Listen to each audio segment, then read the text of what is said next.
The Leafs have moved superstar forward William Nylander back to the wing, but could this have more implications for players that are currently trying to make this roster, like, say, a rookie named Fraser Minten?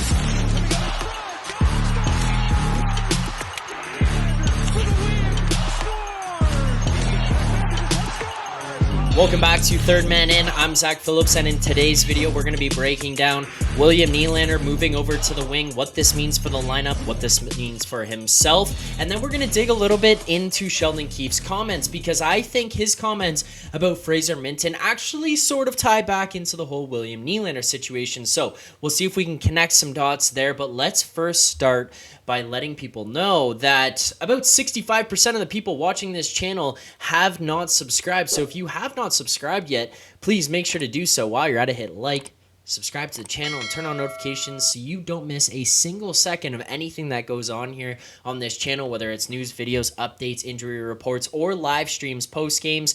You're going to want to see it all, so make sure to hit that subscribe button. Help support the show. But let's get into the topics for today, and let's first and foremost start with the news that came out this morning from numerous sources. I mean, if you turn on tweet notifications from Jonas Siegel, Mark Masters, they're basically fighting by milliseconds to get this information out to the public, so I see it from either one of them. But first things first, you see practice lines this morning as the team is out in Gravenhurst. William Nylander has moved back to the wing, so you're sticking with the first line of Bertuzzi, Matthews, Marner, which I think is a perfect line. I think they roll with that into the regular season, probably stick together all the way through into playoffs, unless, who knows, Matthew Nyes becomes the next great thing to happen to the Toronto Maple Leafs team and forces his way onto the top line. I think it's Bertuzzi who's going to own that spot, but you kind of bump down in the lineup and look and see what else you've got going on there. Max Domi on the left side, John Tavares at center, and William Nylander over on the right. So this is interesting for a bunch of reasons, and we'll try to dissect them all here. So the first reason that I think it's interesting is when they first went out and got Domi, I was under the impression that he was going to be a little bit more of a depth piece. Not that he's not good enough to play in the top six. Truly watching him in preseason here and actually watching him with Nylander, I think probably leads him to actually be in the spot that he's in right now, holding on to a spot in the top six. But when I kind of thought, what I kind of thought he was going to be doing and how he was going to fit in was he was going to be like a really good third line player, a guy who just brings a whole lot more to the third line than we've seen this Leafs team have in the past for their depth. Like, you get down to the third line, you got Alex Kerfoot. I mean, skill-wise, I think Max Domi is better than him. You kind of maybe will find some things out maybe defensively as the season goes on that maybe he doesn't have those things that Kerfoot has, but skill-wise, offensive ability, and just ability to actually make plays and be a playmaker with goal scorers, I think he's a step up. So I was kind of sitting here like, all right, that's an upgrade on the third line. That's a good spot to be in. But now you see him jump up into the second. Well, part of this, I think, has to do with what I alluded to earlier in that he looked really good alongside William Nylander. Like, very good alongside William Nylander. And in the preseason, as the more that they played together, the more I kind of sat there and went, I don't know if we can split these guys up, because I think that this actually might be a recipe for success. But I will say this. The idea of keeping those two together, in my mind, kind of complemented the idea of keeping Nylander and Domi off of Tavares' line, because then you just add some depth throughout your lineup. Like, that was the idea for me of how do you break this out? Where do you go from here? So putting them back together kind of feels a little bit more crammed into the top six than the depth that I thought we had before.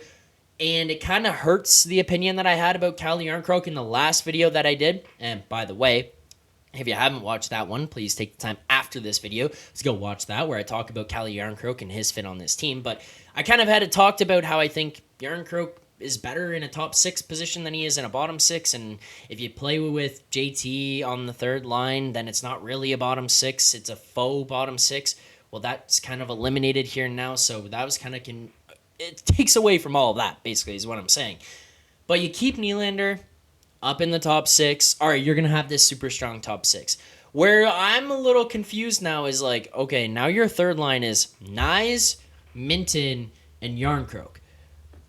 I don't know that this helps Jarnkrok at all, playing with the two younger guys, because I think both of Nyes and Minten actually can drive play, but it's not as much about that as it is about the inexperience. How much is Järnkrok now going to have to be leaned on to like prop these guys up and help them through their learning curves and their learning experiences? Is Calle Järnkrok the best guy to have them come back to the bench to and be like, well, what did you see there? Is he the guy that they can kind of lean on for advice and input and help through the course of an NHL game and, the course of an NHL season? I don't know that he is. I'm not there, so I personally can't say that him as a person isn't the kind of guy to do that, but more so play on the ice is what I'm referring to here. I don't know if his level or style of play on the ice is something that they can kind of rely on to help them get through things. We'll see, but we did see in last year's run with Calle Järnkrok that he wasn't really a line driver, and that was with some more veteran players, some more veteran guys. So it'll be interesting to see how that kind of flows together and what happens in that situation. But this obviously does push a guy like Lafferty out of the lineup. These lineups today do push Robertson out, as you see McMahon getting a fourth line spot there. So there's a bunch of moving and shaking going on amongst the forwards, and I think that we're going to see a lot of competition for this team and for these final roster spots as we head into the regular season here. Now, the second part of this of where I want to go to, which I kind of touched on a little bit, but I'm very interested to see what this means with Nylander being pushed back to the wing. I'm not sure how much of this is Sheldon Keefe being like, all right, we actually don't want you to play center. Maybe we don't trust you. Maybe it didn't go as well as it did. As it might have to do with the fact that Sheldon Keefe actually thinks Fraser Minten might make this team. Now, Sheldon Keefe spoke out about Fraser Minten this morning out in Gravenhurst with the team. Jonas Siegel tweeting out earlier this morning, Sheldon Keefe on whether Fraser Minten has a chance of making the Leafs. He's still here. Everybody who's here has a chance to make the team. Now, some of this is lip service. Coaches will say this. They want these guys to, feel like they can make the team and not that they're just going through the motions and just existing in camp. So that's one of the things that kind of goes on in some of this stuff is like, you don't want a guy to feel like he's there for the sake of being there, right? You still want to see him compete and push for a spot and see if he can fight his way into the lineup. Because if you kind of say, like, hey, you're just here to be here, then maybe in some part of their mind, they're like, well, send me back to junior or send me back to wherever, and I can go and actually be with the guys that I should be with, and like, why am I here kind of thing. Or just maybe it's a little dejecting, whatever it might be. I don't know the mentalities of everybody. It kind of changes throughout person to person, but you might have to deal with some of that different stuff. So you kind of give them a little nudge and say, all right, if you are here, you could make this team, so show me why you deserve to make this team. Now, the caveat with Fraser Minten is this. Fraser Minten, if he is sent down, will have to go to the OHL. So he can only play 9 games. Anything beyond the 9 games, he's going to burn a year of ELC, and it's just not worth it. Anything 9 or less, he can just be sent back to the OHL, and then you're all good there. So this is kind of an interesting one where you're going to have to make a decision on the guy of like, is he good enough to stay? Do we want him to stay? Do we want to burn a year of the ELC? I think Fraser Minten has been incredible. Don't get me wrong. But I'm also looking at Robertson, Lafferty, Gregor, Holmberg. Clifford is still with the team in the camp right now. These are all guys who are kind of just hanging around out here. And it's less so a situation of like, does Minten not deserve to be there as much as like, is he on the same playing field? If you're going to go split down the middle, 50-50, Minten, Robertson, you should probably take Robertson. As much as I've been in the camp of like, hey, trade Robertson, you should probably take Robertson and let Minten go back to the OHL, because you're going to put Minten in a position where he's probably not going to get a ton of ice. He's not going to get the craziest amount of development. And ultimately, that can kind of hurt the player in the long term.